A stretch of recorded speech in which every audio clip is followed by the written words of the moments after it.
या money supply की definition तो देखो बड़ा सिंपल है, जिस चीज़ से हम कुछ एक्सचेंज कर सकें, यानी मनी एक है मीडियम ऑफ एक्सचेंज।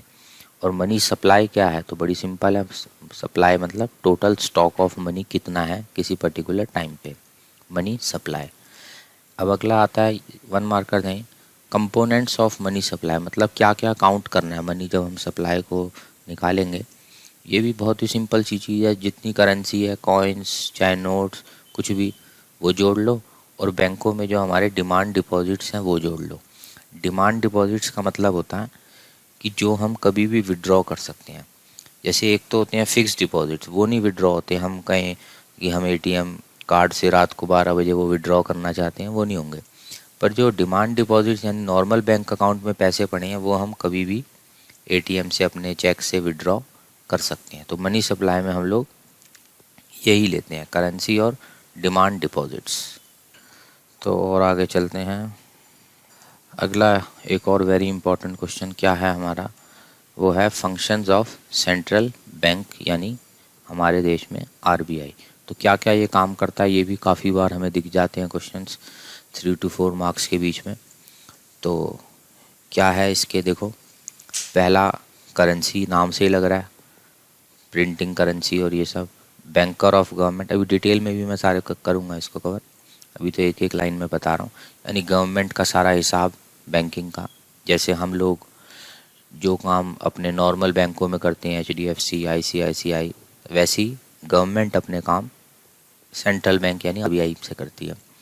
सभी बैंकों का ध्यान रखना उनका हेड है सेंट्रल बैंक। मॉनेटरी पॉलिसी, पैसे की क्या पॉलिसी बनानी है, जैसे मैंने पहले बताया था, बैंक रेट, रेपो रेट, ये सब टॉपिक्स। तो बढ़ते हैं आगे, इसकी डिटेल देखते हैं। फर्स्ट है हमारा करेंसी अथॉरिटी। तो देखो एक बार बस ध्यान से सुन लो तो वैसे ही हो जाएगा, अपने आप भी बन जाता है। सोल अथॉरिटी मतलब सिंगल अथॉरिटी है, और कोई नोट नहीं छाप सकता इंडिया में। कितने विड्रॉ करने हैं पैसे, कब ज़्यादा प्रिंट करने हैं, सारा काम आरबीआई ही देखता है। और जितने भी हमारे नोट्स हो गए सारे के सारे आरबीआई, पर जो कॉइन्स हो गए या हमारे 1 रुपये के नोट हो गए, छोटा जो हमारे लिए डिनोमिनेशन होगी कॉइन्स वगैरह, ये मिनिस्ट्री ऑफ फाइनेंस संभालता है। तो बस यही लिखना है, देखो काफ़ी सिंपल ही है। करेंसी अथॉरिटी में ऐसा कुछ नहीं है, इसको bank of issue function, currency issue function, कुछ भी इस टाइप के वर्ड्स भी यूज़ कर सकते हो। तो आगे बढ़ते हैं, बैंकर टू गवर्नमेंट, गवर्नमेंट के सारे हिसाब, ये भी बड़ा सिंपल है, सेंट्रल के, स्टेट के आरबीआई संभालता है। उनकी रिसिप्ट्स, पेमेंट्स का हिसाब, उनको कभी ज़रूरत पड़े लोन की तो वो भी देता है। कोई उनको एडवाइस चाहिए फाइनेंशियल मैटर पे, कोई सलाह चाहिए, वो भी आरबीआई देता है।